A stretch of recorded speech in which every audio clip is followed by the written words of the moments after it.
Nah, seperti yang saya sampaikan tadi Pak, di selain cangkang, kemudian dari apa penggergajan ataupun dari kayu-kayu ataupun apa itu replantation itu Pak, replantation dari Inutani itu juga kita bisa gunakan itu.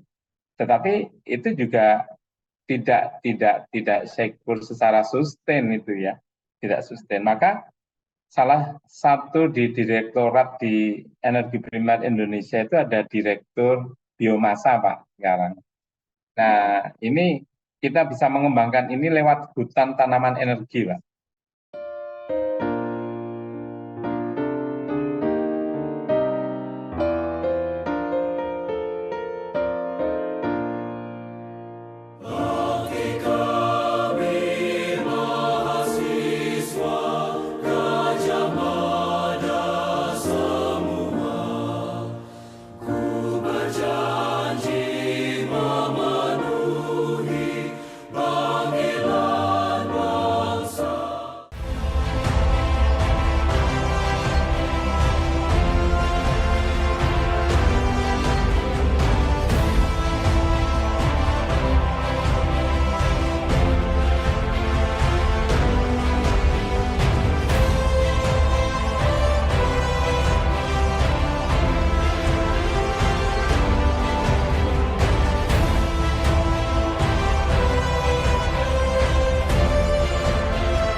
Assalamualaikum warahmatullahi wabarakatuh. Waalaikumsalam warahmatullahi wabarakatuh. Bersama saya Bambang Sadono di kanal Inspirasi untuk Bangsa. Mudah-mudahan kanal ini selalu bisa memberi inspirasi, motivasi, dan edukasi. Kami sedang mempersiapkan beberapa video wawancara untuk ikut memberi makna 73 tahun Universitas Gadjah Mada. Untuk rencana wawancara ini akan kami bukukan menyusul buku pertama yang sudah terbit. Saya sudah bersama dengan Bapak Iwan Agung Firstantara. Beliau adalah Direktur Utama PT PLN Energi Primer Indonesia. Apa kabar Pak Iwan? Alhamdulillah baik Pak Bambang. Ya. Pak Iwan ini lahir di Yogyakarta Oktober 1969. Pak Iwan bisa mulai cerita mengenai pengalaman ketika kuliah di jurusan Teknik Mesin UGM, kemudian melanjutkan di Magister Manajemen di UGM juga, berkarir di PLN sejak tahun 1994, pernah menjadi General Manager PT PLN Unit Pembangkitan Jawa Bali, pernah menjadi Direktur Utama PT Pembangkitan Jawa Bali, dan saat ini menjadi Direktur Utama PT PLN Energi Primer Indonesia. Silahkan Pak. Oh, terima kasih Pak Bambang. Jadi saya ini lahir dan besar di Jogja Pak Bambang. Jadi kemudian sekolah TK sampai S2 itu juga di Jogja. Ya. Dan dulu tergiur teknik mesin UGM gitu ya. Wah, mentereng gitu Pak rasanya. Dan ya kalau pasti kalau masuk mudah lah untuk apa cari kerja gitu dulu. Alhamdulillah saya diterima di Teknik Mesin Universitas Gadjah Mada, kemudian konsentrasi di bidang konservasi energi. Kebetulan jadi pas ini ketika masuk PLN itu di konservasi energi juga kan. Bagaimana pembangkit listrik itu jadi banyak mesinnya gitu Pak Bambang. Tapi kemudian gini, ketika ada tes-tes potensi itu, ya alhamdulillah lah nilainya cukup baik. Tapi yang paling rendah di antara potensi saya itu logical, technical, mechanical, Pak. Berarti ini teknik mesin. Waduh, berarti bisa jadi saya salah jurusan ini. Tapi alhamdulillah itu bisa mengantar saya kepada masuk di PLN dan saya langsung masuk ke Magister Manajemen di UGM itu, Pak. Ya gitu. Jadi ya alhamdulillah kemudian dari PLN sedikit demi sedikit menjadi GM Pembangkitan Jawa Bali, kemudian menjadi Direktur Direktur Utama PT Pembangkitan Jawa Bali. Kebetulan yang paling muda Pak saya saat itu selama 5 tahun dan sekarang menjadi Direktur Utama PT PLN Energi Primer Indonesia. Itu, Pak.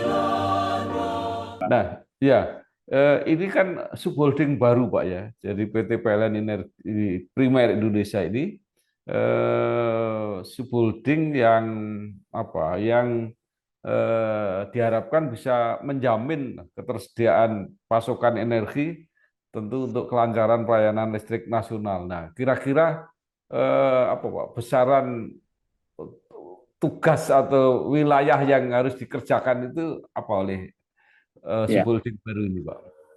baik Pak Bambang. Jadi PLN Energi Primer Indonesia ini adalah salah satu dari subholding dari 4 subholding yang dibentuk oleh PLN pada tanggal 21 September 2022 ini Pak. Jadi baru Pak, masih. Dan ini energi primer Indonesia itu mengkonsolidasi seluruh pengadaan energi primer yang ada di PLN. Dulu kita terpecah-pecah, Pak. Ada yang di PLN, ada yang di anak-anak perusahaan, ada yang di cucu perusahaan.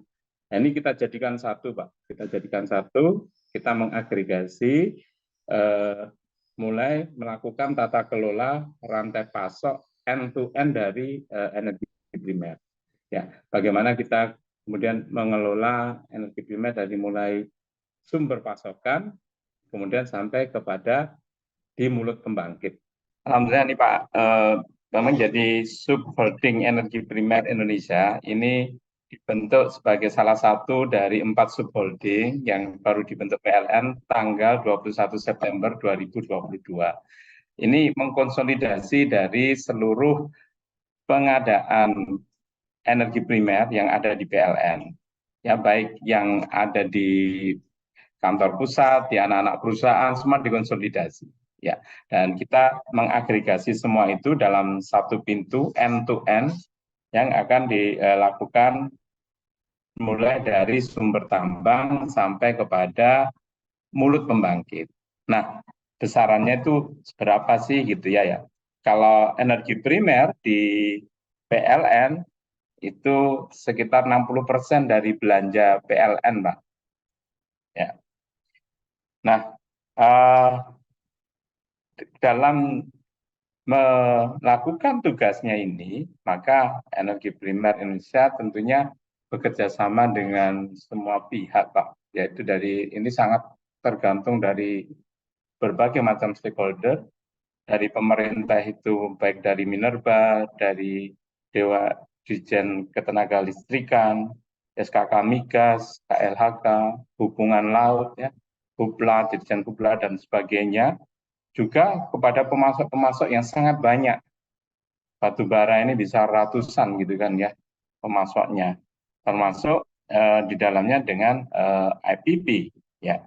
Nah, dalam hal untuk mensyukur kebutuhan energi primer ini, kita mempunyai target-target ya. Yang pertama adalah kalau di dalam stok untuk batu bara untuk keamanan ini kita sekitar 20 sampai 30 hari operasi, Pak.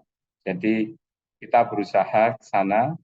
Kemudian dari kebutuhan LNG kargo yang dari baik itu dari BP Tangguh, dari berbagai macam, dari Eni, dari Pertamina, itu juga kita syukur itu dalam tahunan. Ya. Nah, tentu saja ada beberapa tantangan di dalamnya, yaitu yang pertama adalah ini kualitas yang harus terjamin, Pak. kualitas yang harus terjamin, dan ini kita ada sistem quality control, kemudian ada pengendalian kontrak, di mana masing-masing tambang itu harus mendeliver bahan bakarnya di pembangkit. Ini tidak mudah, Pak, karena sekarang disparitas harga antara dalam negeri dan luar negeri sangat banyak, sangat tinggi. Kita bisa melihat kalau di luar negeri bisa 300 lebih dolar per ton gitu, Pak. Bahkan kemarin itu mencapai 400 ya. Tapi di dalam negeri kita dijual dengan 70, Pak, karena ada domestic market obligation. Nah, tentu saja bagi penambang, bagi yang patuh, ya itu enak ya tiap untuk. Tapi kita juga harus terus memantau ini. Begitu Pak Bambang.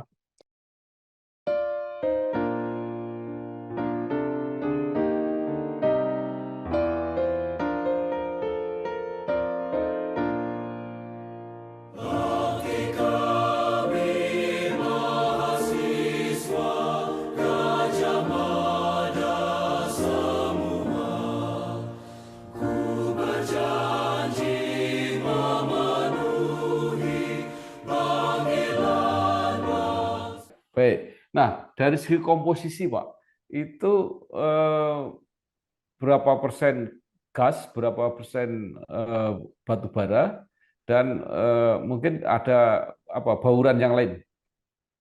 Oh ya, kalau di PLN itu kita sekarang sekitar 60% untuk batu bara, kemudian sekitar 13% untuk energi baru terbarukan, kemudian gasnya, kemudian minyaknya itu sekitar 3% dan sisanya gas, Pak. Jadi sekitar 20 atau 25%. Gitu. Khusus untuk batu bara ini, eh, dulu kan pernah punya tambang sendiri, Pak, PLN. Sekarang masih ada apa tidak, Pak? Ya, betul, Pak. Jadi memang untuk dulu strategi di dalam menjaga security supply itu salah satunya kita harus punya tambang. Nah, ada beberapa tambang yang sudah kita chip in, Pak ya, 1, 2 gitu. Tetapi ternyata ya memang kita itu bukan pemain tambang ternyata. Ternyata bukan pemain tambang. Jadi tidak begitu berkembang, Pak, untuk penambahan daerah tambang. Ya. Nah, Ya.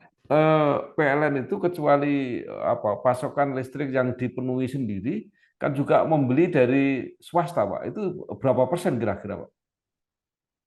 Betul. Kita apa eh, ada IPP di situ, Pak ya. Kalau dari sisi komposisi batu baranya eh, di IPP ini sekitar 60 juta ton juga, Pak.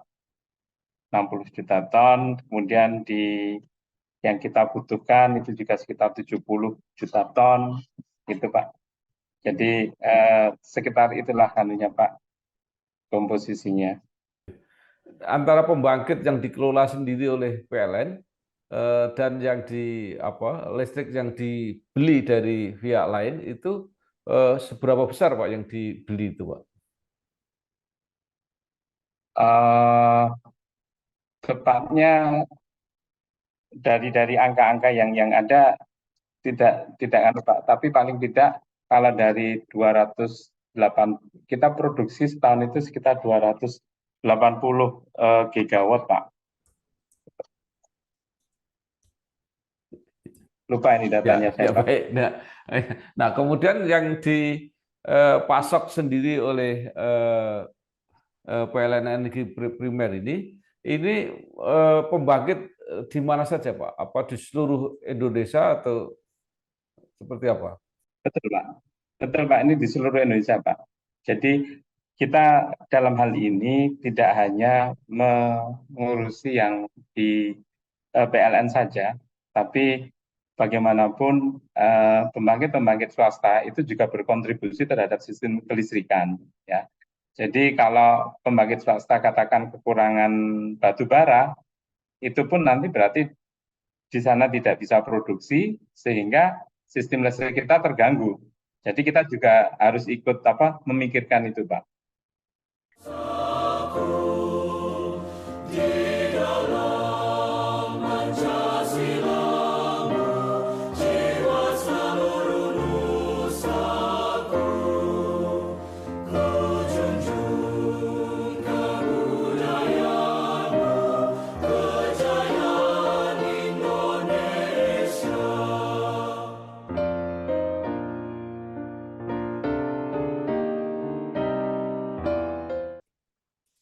Nah, sekarang dengan disatukan, Pak ya, dalam bentuk subholding ini, tentu kan tujuannya tidak sekedar menjamin pasokan, tapi mungkin bisa juga melakukan efisiensi, Pak. Seberapa besar itu efisiensi bisa dilakukan?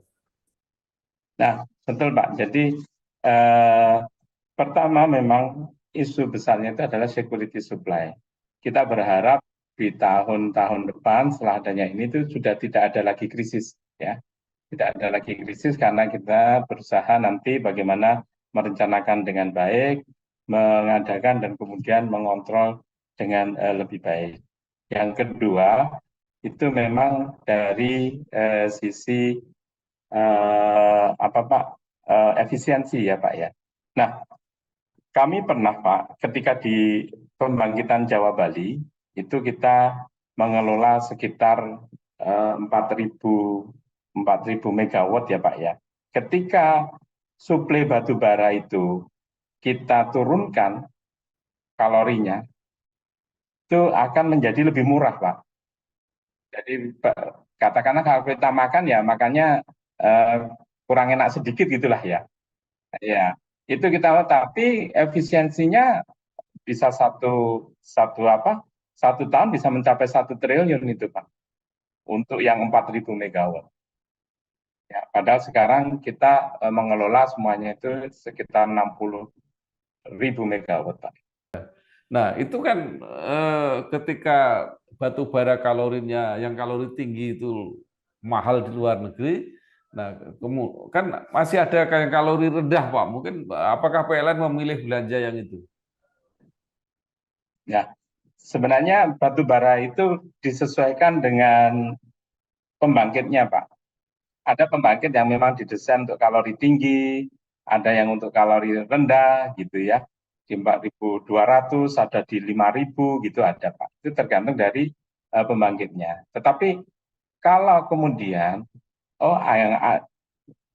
kita butuh misalnya kalori 4.200 Pak, tapi kadang-kadang yang ada 3.500, 3.800. Nah, ini bisa kita kemudian mencari batu bara yang lebih tinggi, 4.700, kita blending, Pak.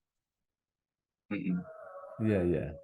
Nah, apakah pembentukan subholding ini juga sekaligus dijadikan suatu persiapan itu Pak untuk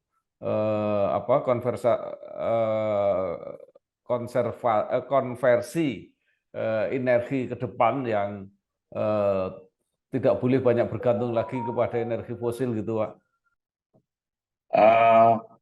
Itu sebenarnya semua yang dilakukan oleh PLN tentunya sejalan dengan strategi utama ya Pak ya. Dan memang seperti sekarang kita ketahui di PLN ini kemudian menuju kepada green energy Pak. Ya. Jadi kalau Pak Bambang bisa melihat di RUPTL, Rencana Umum Penyediaan Tenaga Listrik, yang 2020 sampai 2030 itu kita bisa mengatakan itu the greenest energy Pak. Jadi kita ingin membangun 40,6 gigawatt, 51%-nya itu adalah pembangkit energi baru terbarukan.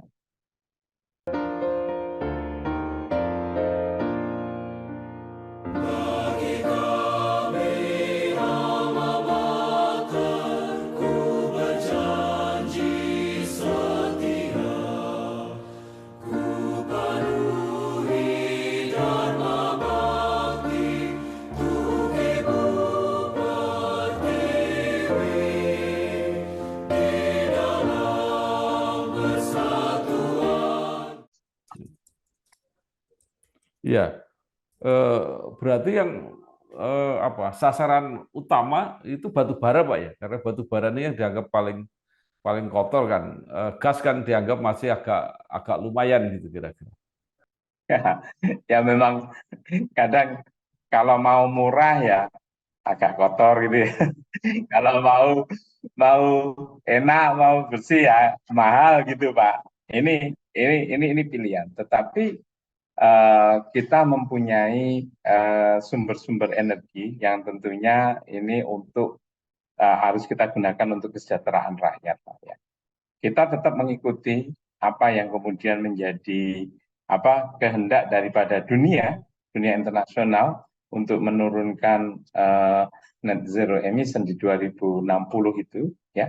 Salah satunya ya ada program kita itu mempensiunkan lebih cepat, Pak, mempercepat pensiunnya PLTU batubara. Salah satunya, Pak. Dan ini kita berharap nanti di mulai tahun 2030 gitu ya, sudah ada PLTU batubara yang sudah pensiun gitu nanti. Kemudian berkelanjutan seperti itu, Pak. Itu kan ada teknologi yang tidak langsung harus berhenti, tapi ada yang apa bauran yang co-firing itu Pak, yang ditambah dengan bioenergi itu Pak. Oh iya, ya, salah satu menuju kepada net zero emission itu adalah dengan co-firing, Pak. Co-firing dengan biomas, ya. Biomas ini bisa dari kayu, bisa dari cangkang sawit, bisa dari sekam, bisa dari sodas, gergajian itu, Pak. Apapun, termasuk sampah, termasuk sampah. Kita telah sudah mencoba, Pak, di 34 PLTU ini, Pak. Ada yang 5%, ada sampai 100%. PLTU itu bisa memakai biomass. Jadi bukan co-firing lagi, tapi sudah berubah ini. Cuman memang tantangannya adalah feedstock, Pak. Feedstocknya itu terbatas.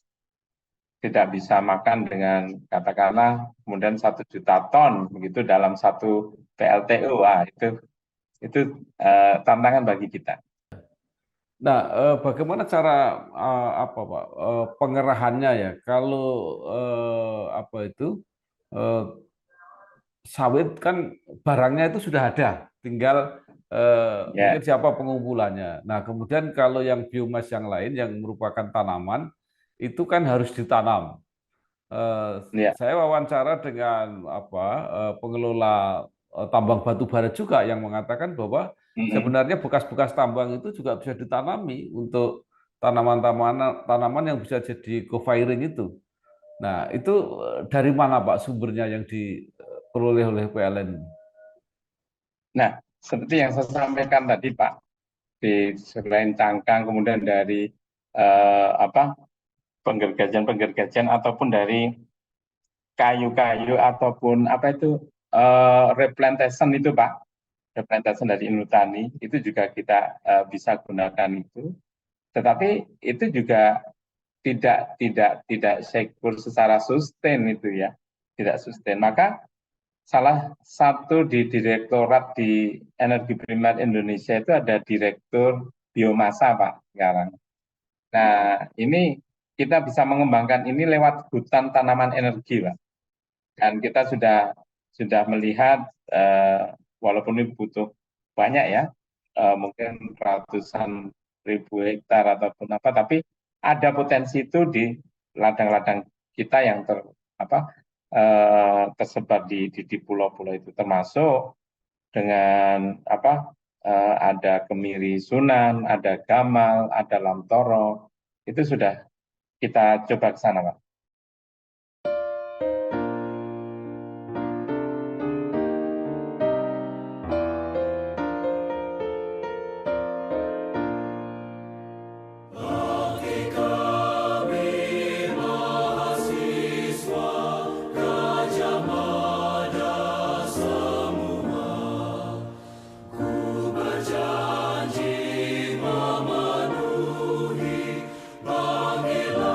Ya. kan pernah populer Pak yang namanya PLTA itu, tenaga air itu seberapa potensi Pak sekarang untuk digunakan itu? Kalau potensi tenaga air sangat lumayan besar Pak sebenarnya, walaupun itu berada di daerah-daerah yang agak jauh ya Pak ya. Misalnya kayak di mana Kaltara itu bisa sekitar 3,5 gigawatt, 3.500 megawatt. Kemudian di Membramo di mana Papua itu 7.000. Tapi kemudian di sana kan tidak ada beban segede itu. Tapi justru itu kemudian menjadi menarik untuk membuat hidrogen di sana, Pak. Jadi dengan PLTA yang relatif murah untuk operasinya nantinya, itu nanti kemudian tenaganya digunakan untuk elektrolisa menjadi hidrogen. Hidrogen inilah yang kemudian bisa dibawa menjadi bahan bakar, Pak. Ya. Jadi energi listriknya itu nggak bisa disimpan, Pak ya? Wah, kalau listrik selama ini belum bisa disimpan, Pak. Nggak bisa disimpan ya. Kita sebenarnya ada penyimpanan baterai, Pak. Jadi baterai sekarang kan berkembang juga nih, cuman masih mahal ya, dan tidak yang besar-besar ini hanya beberapa, tidak sampai kemudian bisa satu kota, satu kabupaten, nggak bisa. Ini mungkin hanya bisa per rumah gitu bisa Pak, baterai-baterai itu. Nanti apa Pak, perkembangan listrik swasta ini kan luar biasa Pak. Pemerintah-pemerintah daerah itu mulai juga mencoba membangun listrik-listrik sendiri. Hmm. Ya, sebenarnya untuk wilayah usaha itu memang oleh PLN Pak. Jadi PLN itu berkewajiban untuk melistriki. Nah nanti kalau ada yang memang PLN benar-benar tidak mampu, itu bisa digunakan dengan wilayah usaha di masing-masing provinsi. Ya. Tetapi kenyataannya juga bahwa setelah dilakukan itu ya banyak juga yang kembali ke PLN juga Pak. Ya. Karena memang lagi-lagi lebih ekonomis ya. Iya. Nah, jadi kesimpulannya ini Pak ya, pembentukan apa holding PT PLN Energi Primer ini, yang pertama tadi menjamin pasokan energi. Jadi mudah-mudahan ya Bapak tadi memastikan bahwa tidak akan ada krisis lagi. Kemudian Amin, amin. yang kedua itu apa membuat lebih efisien. Nah, pertanyaan saya, kalau ini lebih efisien, apakah harga listriknya bisa turun, Pak? Ya, alhamdulillah Pak, selama berapa tahun ini kita bisa melakukan penurunan ya dari 1.300 berapa itu kita bisa turun sekitar 20-30 gitu Pak. Memang tidak banyak, tapi ini terus kita kejar Pak sampai nanti kita berusaha. Kalau kita lihat dibanding dengan ASEAN, kita ada beberapa di segmen kita paling murah Pak. Dan ya.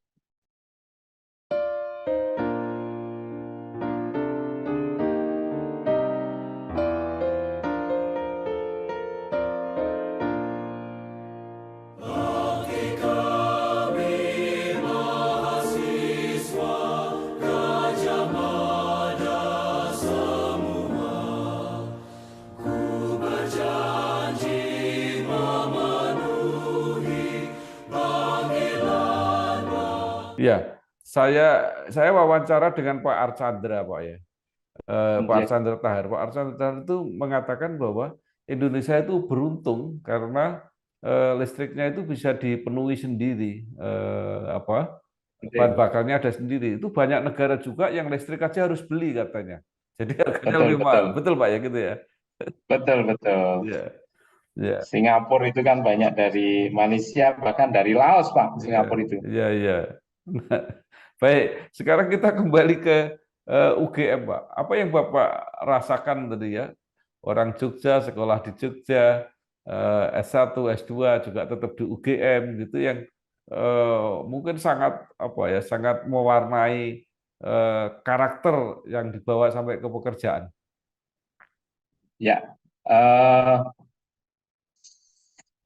saya ini kalau saya melihat dari angkatan saya, Pak, mungkin ini sudah tidak kan ya.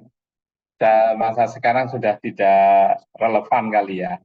Jadi kalau dulu kan teman-teman yang dari UGM itu cenderung tidak terlalu tampak gitu Pak ya. Tapi kalau dikasih kerjaan, nganu mesti selesai lah Pak, selesai. Baik. Dan guyub rukun ini kayak Bapak di sini ini memang terasa sekali. Dan tapi sekarang anak-anak UGM sudah proaktif, sudah bagus lah Pak, sudah sip. Ya. Sudah sama dengan yang lain kira-kira gitu Pak ya. Sudah, Ya, sudah kita ambil. ya. Cuma mungkin kebersamaannya aja yang masih menjadi ciri gitu ya. Jadi Ah, betul Pak, ya. betul. Nah, eh, mungkin setelah Bapak apa menjalani karir, banyak pengalaman, apa yang bisa disarankan Pak, baik kepada alma mater maupun kepada mahasiswa yang masih belajar di UGM? Ya, eh, sebenarnya hidup kita itu arah daripada hidup kita itu memang harus kita tentukan mulai dari awal ya Pak, ya. Mulai dari awal. Begitu kita tentukan, kita kuat, itu semua aktivitas kita, pikiran kita itu kok menuju ke sana gitu ya, kayak menuju ke sana. Jadi eh, ya, jadi jangan jangan takut kita untuk bermimpi, kemudian menjalani mimpi itu dan jangan pernah menyerah lah, Mbak. Gitu. Ya. Kalau eh, apa Pak, komunikasi, koordinasi dengan alumni-alumni yang lain seperti apa Pak? Eh, Kebetulan saya kemarin jadi pengurus anu Pak, eh, Katgama ya, keluarga alumni Katgama ini. Katgama ini yang sekarang ada grupnya ini aktif sekali nih. Di COVID kemarin, wah sosialnya hebat sekali. Kemudian sekarang ganti lagi, setelah COVID ganti lagi apa saya lihat, wah hebat ya gantinya. Ya, yang Pak Agus Pak ya. Iya, Ya, Pak. ya. Baik Pak, terima kasih sekali eh, Bapak Iwan Agung Vistantara, Direktur Utama PT PLN Energi Primer Indonesia. Banyak yang sudah disampaikan, mudah-mudahan melengkapi pengetahuan kita semua dengan hadirnya subholding baru di lingkungan PLN, yaitu PT PLN Energi Primer Indonesia. Mudah-mudahan sukses Pak mencapai misinya. Amin, Ya, terima kasih terima Pak kasih. Ramadhan. Ya, Ya, terima wassalamualaikum kasih. warahmatullahi wabarakatuh. Waalaikumsalam warahmatullahi wabarakatuh.